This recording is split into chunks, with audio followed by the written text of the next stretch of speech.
নমস্কার। দেখুন, আজকে যে বিষয়টা নিয়ে আলোচনা করছি এটা হচ্ছে যারা কর্মরত শিক্ষক শিক্ষিকা আছেন পশ্চিমবঙ্গ সরকারের অধীনে, অর্থাৎ যারা আমাদের এই এইডেড স্কুল বা আমাদের যে স্পন্সর স্কুলগুলিতে চাকরি করছেন শিক্ষক শিক্ষিকা হিসেবে, তাদের জন্য শিক্ষামন্ত্রী ব্রাত্য বসু বৃহস্পতিবার শিক্ষক দিবসের যে অনুষ্ঠান সেখান থেকে কিছু ঘোষণা করেছেন। একটি গুরুত্বপূর্ণ ঘোষণা হলো যে এতদিন পর্যন্ত কোনো শিক্ষক 10 বছর তার চাকরিকাল কমপ্লিট হলে তবেই তিনি পেনশন পেতেন, অর্থাৎ পেনশন স্কিমের অন্তর্ভুক্ত হতে পারতেন। কিন্তু এখন থেকে তিনি ঘোষণা করলেন, যে ব্রাত্য বসু শিক্ষামন্ত্রী, যে মুখ্যমন্ত্রীর নির্দেশে শিক্ষকদের ও শিক্ষিকাদের সুবিধার্থের জন্য একটা গুরুত্বপূর্ণ পদক্ষেপ গ্রহণ করা হলো।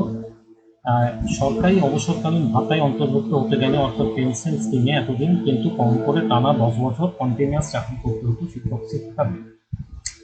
কিন্তু 9 বছর 6 মাস বা তার বেশি যদি কারো চাকরি করে থাকেন, তাহলে বিদ্যালয় শিক্ষা বিভাগের হাতে একটা ক্ষমতা আছে, স্পেশাল পাওয়ার আছে, ওই 6 মাস বা তার কম সময়টা মার্জনা করে তাকে পেনশন দেওয়ার। জেনারেলি এতদিন এই ক্ষমতা প্রয়োগ করতো না বিদ্যালয় শিক্ষা দপ্তর।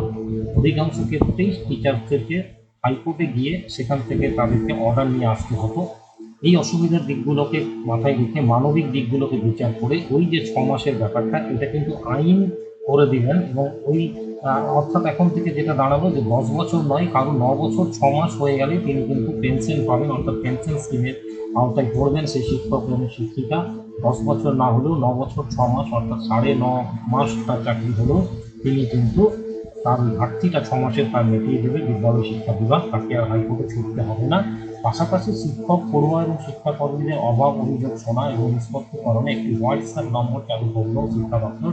সেই নম্বরটি হলো 90485544, 90485544। এটি সারা বছর 24 ঘন্টায় চালু থাকবে।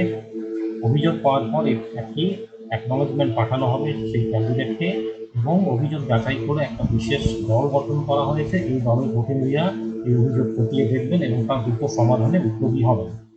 এছাড়াও এতদিন মাধ্যমিক পরীক্ষার্থীদের যে নথিপত্র সংশোধনের পর তার ডিজিটাল আকারে আর পুনরায় তালিকাভুক্ত হতো না বলে অভিযোগ ছিল। ফলে নথি সংশোধনের পর ডিজিটাল আকারে ব্যবহারে বহু ছাত্রছাত্রীকে ব্যাপক হয়রানি হতে হতো। এই সমস্যাটার নিষ্পত্তিও তিনি করে দিলেন, অর্থাৎ মাননীয় শিক্ষামন্ত্রী এই সমস্যাটা নিষ্পত্তিও করলেন। নমস্কার।